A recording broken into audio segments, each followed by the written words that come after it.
Эгер жок мен бошобойм бүгүн десе, макул анда кафеге апарайын деп буруп баштайбыз. Бул дүйнөдө адамдар эки түрдүү жашоодо жашайттар.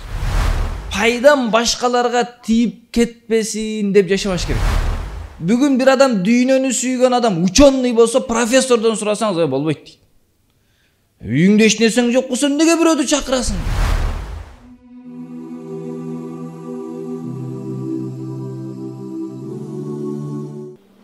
Урматтуу бир туугандар, бул дүйнөдө адамдар эки түрдүү жашоодо жашайттар. Кээ бирки адамдар өзүнүн гана айланасын ойлоп жашайт. Өзүнүн күнүмдүк муктаждыктарын бүтүрсө болду.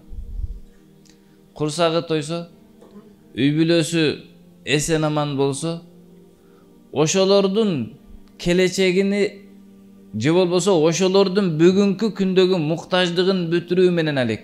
Ооруп калса, дарылап, баласыга үй салып, үйлөп, мына ушул менен гана алек болот да. Бирок ушул нерсе менен гана алек болгон инсандар, булар эң ийгиликтүү инсандар деп айтылынбайт да. Эмне үчүн? Себеби өзүнүн күнүмдүк муктаждыгын бүтүрүп, ошо менен алектенүү бул адам затынын гана өзгөчөлүгү эмес. Бул жандыктарда дагы бар да. Көбөйүү, жашоо, үй куруу деген маселе аларда дагы бар да. Эң ийгиликтүү жашоодогу инсандар башка адамдардын ийгилиги үчүн өзүнүн жөндөмдүүлүгүн иштеткен инсандар. Коомго эң пайдалуу инсан, эң ийгиликтүү инсан, эң кадыр бартуу, кымбат инсан, Аллага сүйүктүү инсан ошол болот. Качан башка адамдардын бактылуулугу үчүн, башка адамдар акыретте түбөлүктүү бактылуу болсун үчүн өзүнүн Аллах берген жөндөмдүүлүктөрүнү иштеткен инсан. Ошондуктан сахаба радыйаллаху анхумдар эң ийгиликтүү инсандар, эң бактылуу инсандар. Эмне үчүн? Бүгүнкү биздин тил менен айтканда эмне иш кылган? Министр болгонбу? Бизнесмен болгонбу? Эмне болгон? Жок, сахаба радыйаллаху анхумдар Аллах берген мүмкүнчүлүгүнү башка инсандардын бактылуулугу үчүн иштеткендиктен сахабалар бактылуу болуп кетти да. Ошондуктан адам качпаш керек.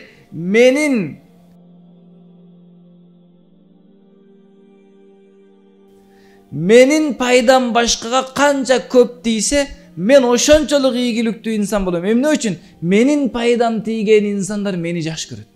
Айланаңыздар сизге менен жакшы мамиледе болсо, ошондо ийгиликтүү болосуз. Бай болуң, бий болуң, бирок бир дагы инсандын сизди көрөйүн деген көзү болбосо, эң жаман инсансыз. Жашоодо сизге жер кенен болсо да, үйүңүз чоң болсо дагы тар болуп кетет, батпай кетесиз. Ошол үчүн сахаба радыйаллаху анхумдардын жашоону ыймансыз көз караш менен карасак, дүйнөнү сүйгөн адам сахаба радыйаллаху анхумдардын жашоосун караса барго, бул ненормальный жашоо деп айтат да. Кантип ушундай жашасын дейт. Эгерде ыйман көз карашы менен жакшына бир мындай инсап менен карасак, эң жакшы, эң берешин, эң бактылуу инсан деп чыгат. Bir жолу пайгамбар саллаллаху алейхи вассалам куптан намазынан кийин Мединага дин үйрөнөлүм деп келген жаңы мусулмандарды айтат эле да. Бүгүн Алланын коногу келди. Ким үйүнө алып барып коноктоп келет деп. Bir сахаба пайгамбар эсем айтары менен ордунан ыргып турду дагы, "Эй Аллахтын элчиси, мен апарып коноктоп келем" деди. Конокту үйгө алып бара жатканда жолдо ойлонду. Үйгө алып барсам тамак аш жок. Кандай кылат экенмин? Коноктуга алып алдым депчи. Коноктоймун деп алып алдым, бирок коноктогонго эч нерсем жок, эмне кылам деди. Эгерде бүгүн бир адам дүйнөнү сүйгөн адам ученый болсо, профессордон сурасаңыз болбойт дейт. Үйүңдө эч нерсең жок болсо эмнеге бирөөдү чакырасың дейт. А бирок анын ичиндеги ыйман айтып жатат. Sen Allah жолунда жүргөн инсанды коноктоп кал деп үйүндөгүнү ойлонбой туруп алып алды да. Үйүнө барып туруп биринчи жубайына айткан сөз ушул болду. Мен Алланын коногун, Алланын элчисинин коногун алып келдим. Үйдө эмне бар? Аял айтат, эч нерсе жок. Балдарга деген бир аз эле кичине каша бар. Башка эч нерсе жок. Дегенде эми эмне кылабыз? Аял айтып атат. Siz кандай десеңиз ошондой кылабыз. Ушул абал бүгүн бизде болуп калса эмне дейбиз? Биз конок алып келгенден мурда аялдан сурашыбыз керек, чтобы уят болуп калбасын үчүн. Үйдө бардык нерсе бар болсо дагы аялдан сурап, айылдан достор келиптир, бир жамаат келиптир, икром кылып койсок болобу, бардык нерсе бар турса дагы сурайбыз, настроениясын билип. Эгер аял айтса, алып келиңиз же тамак кылып берейин десе, сүйүнүп аябай кыйын болуп, бир өлкөнү жеңип алгандай барабыз да, бүгүн икром бизден кечинде депчи. Эгер жок мен бошобойм бүгүн десе, макул анда кафеге апарайын деп буруп баштайбыз. Аял ыймандуу болсо орго күйөөсүн айтат, сиз кантсеңиз биз ошондой дейбиз. Айтыңыз, сиз аткарыш биздики дейт. Конок алып келдим, эмне бар десе, эч нерсе жок, үйдө бар нерсе ушул, сиз эмне десеңиз ошону аткарабыз. Эгер ыймандуу болсо барго, жашоодо эркек өзүн эркек сезет, аял өзүн аял сезет да. Ыймансыз боло турган болсо, аял өзүн кобра сезет, эркек өзүн кул сезет. Жашоо ушундай болуп калат. Ыйман адамдардын тартибин жайына кое турган нерсе. Андан баягы сахаба айтып атат, андан мындай кылалык. Балдарды акырын уктатып кой. Кашаны бербейсиң. Конокко тамакты салабыз. Мен конок менен отуруп тамак жемекчи болгонумда шамды оңдойм деп өчүрүп саласың. Мен тыкылдатып турам, ыйдышты конок жеп алсын. Макул, жарайт. Мына ушинтип коноктун курсагын тойгозуп, айтканын бардыгын аялы жасады, балдары ач уктады. Аялы ач калды ошол түнү. Өзү дагы курсак ач эч нерсе жеген жок, коногуну тойгозуп, жылуу төшөгүнү салып жаткызып, эрте менен багымдат намазына ээрчитип барса коногу менен пайгамбар жылмайып күтүп алды. Кеч коногуңа сен кандай мамиле кылдың? Ушул мамилеңден Аллах разы болду. Allah Cebrail aleyhisselam'ı jönöttü. Yu'thiruna ala anfusihim walau kana bihim khasasa. Özleri muhtaç bolup, kıynalıp, kerek bolup tursa dagın musafirlar ele, başkalar ele Allah üçün bereyin dep başkanı artık göröt özünün dep atat. Özünün jaşoosundan başkanın jaşoosunu artık koyup jaşagandığı üçün sahaba radıyallahu anhum'dardı Allah Teala ne dedi? Radıyallahu anhum. Men bulardan razı boldum depçi. Oşul için en baktılуу insan uşul insan özünün jaşoosunda Allah bergen mümkünçülüktörдү başkanın baktılуулuğu için işletken insandı. Allah sizge ömür berdi. Ömürünüzde Allah'ın joluga işletiniz. Allah sizge baylık berdi. Allah joluga işletiniz. Allah sizge abroy kadır bark berdi. Allah joluga işletiniz. Ne üçün? Allah joluga işletseniz adamlarga paydası tiyse Allah oşonu köbөйтүп berет. Şeytan menen paygambarlardın işi birbirine karşı bolot da. Paygambarlar aytat adamlardı kelgile. Adamdardın paydası üçün mehnet kılgıla. Özüңөрдүn maljan убактыңарды бергиле.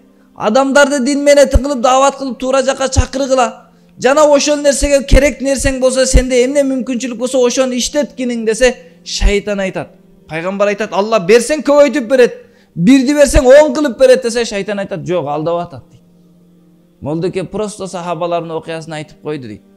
Sen işenbeseň mana 1000 so'mingdan 100 so'm berseň 900 kalat azayat deyt. Şeytan teskerisini aytat da. Eger de siz şeytandın aytkanын ukkan bolsoňuz Allah saktasın kiyin dagı şeytan menen birge boluşka tuura kelip kalat da.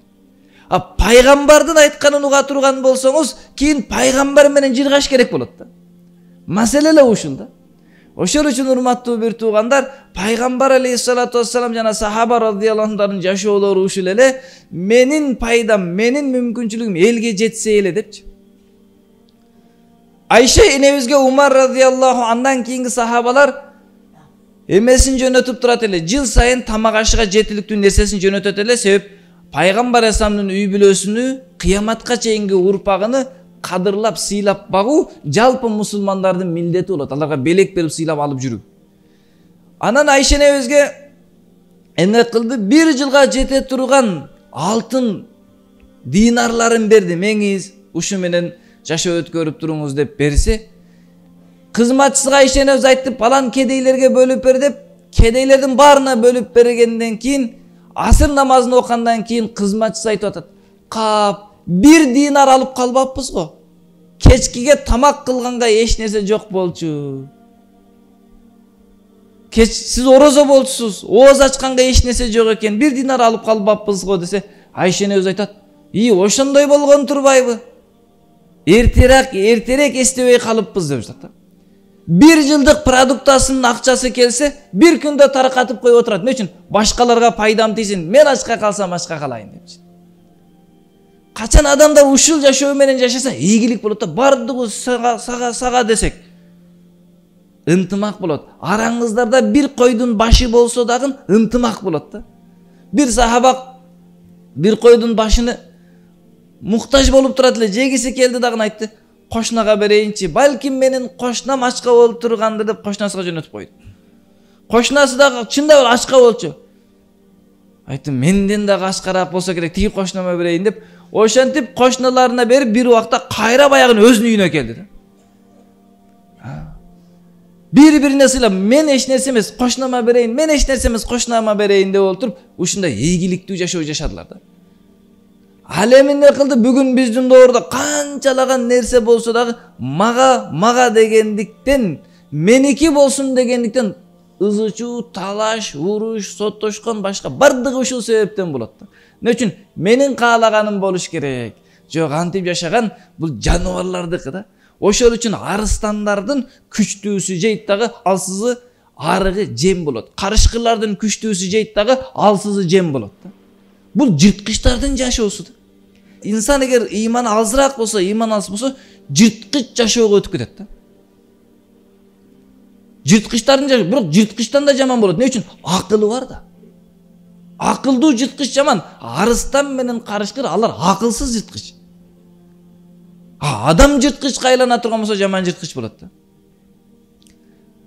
Өтө чырайлуу жырткыч болот да. Закондуу жырткычтар да болот.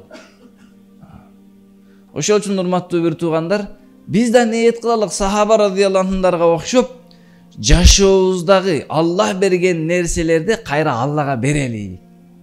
Адамдар бактылуу болсун, адамдар дин менен жашасын үчүн эң бактылуу инсан, адамдар бактылуу болсун үчүн, адамдар дин менен жашоосу үчүн Аллах берген нерсени кайра ошол үчүн иштеткен инсандар. Ошол үчүн урматтуу бир туугандар, дүйнөдө канча мусулман болсо бардыгы пайгамбар алейхисаламды жакшы көрөт. Бардыгы пайгамбар алейхисаламга салават айтат. Бардыгы пайгамбар алейхисаламдын жаннатта кошнасы болгонду каалайт. Бардыгыбыз пайгамбар алейхисаламдын кыяматта шафаатын алып, колунан Каусар суусунан алып ичкенди каалайбыз. Аллах баарыбызга насип кылсын. Бирок урматтуу бир туугандар, кааласак эле болуп калбаганы жаман да. Пайгамбар алейхисалам ошончолук кадыр баркка эмне менен көтөрүлдү? Атасы жок, жетим эле. Апасынан кички мезгилинде ажыраган эле. Ата мээри менен, апанын мээри менен алыс өсүп, кичкийинен меккеликтердин коюн кайтарып койчу болуп чоңойгон адам эле.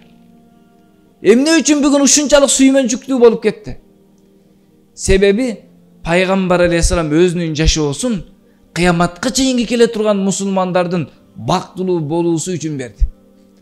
Аллам тоолорду алтын кылып берем десе, жок, мага тоолордун алтынчылыгы керек эмес. Сен дуа кылчы, каалаганыңды берем десе, жок, мага дуанын каалаганды бул дүйнөдө бергениң кереги жок. Кыяматта мен үммөтүмдү шафаат кылып жаннатка киргизишим керек. Мен сен берген бир дуа, ар бир пайгамбар сөзсүз бир дуасы кабыл болот да. Ар бир пайгамбардын сөзсүз бир дуасы кабыл болот. Пайгамбар алейхисаламга Аллах таала сура берейин десе, мен сурабайм. Бул дуаны мен кыяматта үммөтүмдү шафаат кылып жаннатка алып киришим керек деп өзү ачка өтүп жатат. Ачка калбайын Алла деп койсо болот эле, өзүн ойлопчу. Менин үй бүлөм ачка калбасын десе болот эле. Бирок андай деген жок. Алла, менин үммөтүмдү кечир депчи. Бир жолу пайгамбар алейхисалам Айша энебиз дуа сурады. Allah'ın nesi maga bir dua beriңizçi degende, Allah'ım Ayşanı keçirgin dep koysa uşunçalık suyunup çekesin tizesiga koyup alıp suyundu. Paygambar sallam aytты. Emne mınça suyunasың dediler. Ya Allah'ın elçisi meni keçir dep dua kılsa emnege suyunböйүн dese, men bul duanı menin ümmetim için günüge 5 jolu kılıp jatam deydi. Özünün üy bilesine 1 jolu kıldı ömründe. Bирок sizler menen bizler için gününe 5 jolu ilayt eledi. Paygambar sallamın en uzun dualarını, en kıynalgan күндөрүнү karasak, sizler menen bizler için kıynalgandı. Paygambar sallam Arafada turup dua kılıp ыйлады, Muzdalifada dua kılıp ыйлады. Saat turup ыйлады. Oşonun bardığında ey Allah menin ümmetim, ey Allah menin ümmetim. Paygambar sallamın göz jaşı emne üçün aktı? Paygambar sallamın göz jaşı, Paygambar sallamın denesinden çıkkan kan, Paygambar sallamın çaçına tişken aktın bardığı sizler menen bizler üçün pikir kıldı da. Bir gün sahabalarga Paygambar aleyhissalatu vesselam aytat, men özümdün dostlarımды körgüm kelet, bir tuğandarımды körgüm kelet dedi. Sahabalar aytты, ey Allah'ın nesi, biz sizin bir tuğanыңız emespizmi degende, жоқ dedi. Sizler menin dostlarımsыңар, menin bir tuğandarım, meni körbөгөн, menden alыс жакта жайгашкан, кийин келет, бирок мени сүйүп, менин жолумду жолдоп жашайттар деп. Ошол үчүн урматтуу bir tuğandar, biz de niyet kılalık inşallah ömürüzdü, жашоодо kандай мүмкүнчүлүк болсо ошону Аллахтын жолуга, dinge беребиz деп. Ошондо эң бактылуу инсан болобуз. Эң бактысыз инсан кайсыл десе, ömürün, жаштыгын, күчүн, байлыгын, кадыр баркын бардыгыны өзүнүн келечегин өзү үчүн иштетип, балдар үчүн иштетип, акыретке куру кеткен инсанда. Эч нерсеси жок кеткен инсан акыретке. Ошол үчүн урматтуу bir tuğandar, niyet kılalık inşallah biz dагы ушул сахабаларга окшоп дин менетин кылабыз, дават кылабыз урматтуу bir tuğandar.